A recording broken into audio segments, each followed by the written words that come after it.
जळकोट तालुक्यात वादळी वाऱ्यामुळे आंब्याचे मोठे नुकसान. जळकोट शहर तसेच तालुक्यामध्ये दिनांक 17 मार्चच्या रात्री वादळी वारा सुटला होता. त्यामुळे तालुक्यातील शेतकऱ्यांचा आंबा बागेला याचा मोठा फटका बसला आहे. आंबा उत्पादक शेतकऱ्यांचे यामुळे मोठ्या प्रमाणात आर्थिक नुकसान झालं आहे. जळकोट शहरातील सुनील विठ्ठलराव अवलवार यांच्या गट नंबर 1082 मधील 1 हेक्टर जमिनीमध्ये असलेल्या 100 केशर आंब्याच्या झाडावरील या वादळामुळे आंब्याची मोठ्या प्रमाणात पडझड झाली आहे. जवळपास 50% आंब्याची गळ या ठिकाणी झाली असून यामुळे सदरील शेतकऱ्याचे मोठ्या प्रमाणात आर्थिक नुकसान झाले आहे.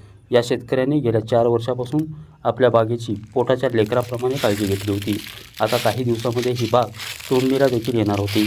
काहीतरी पैसे मिळतील अशी अपेक्षा या शेतकऱ्यांना होती. मात्र रात्री झालेल्या जोरदार वाऱ्यामुळे आंब्याच्या झाडावरील अनेक आंबे जमिनीवर गळून पडले आहेत. अगदी हातातोंडाशी आलेला घास निसर्गाच्या अवकृपेमुळे हिरावून गेलेला आहे. शेतकऱ्याचा खर्च देखील निघणार नाही अशी अवस्था यावेळी निर्माण झाली आहे. सदरील शेतकऱ्याला तात्काळ नुकसान भरपाई द्यावी अशी मागणी या शेतकऱ्याने केली आहे.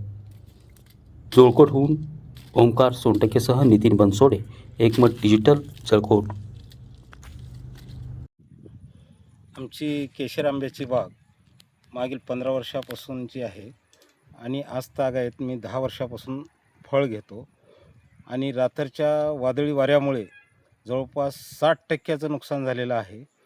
मी मागील 4 महिन्यापासून या बागेचं संरक्षण करीत आहे आणि असताना आमच्या तोंडाचा आलेला घास हा रात्रीच्या वाऱ्याने आणि वादळीने हे पूर्ण हिसकावून घेतलेला आहे.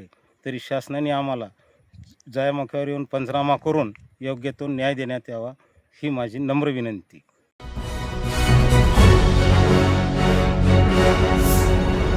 Thanks for watching Ekmat Digital.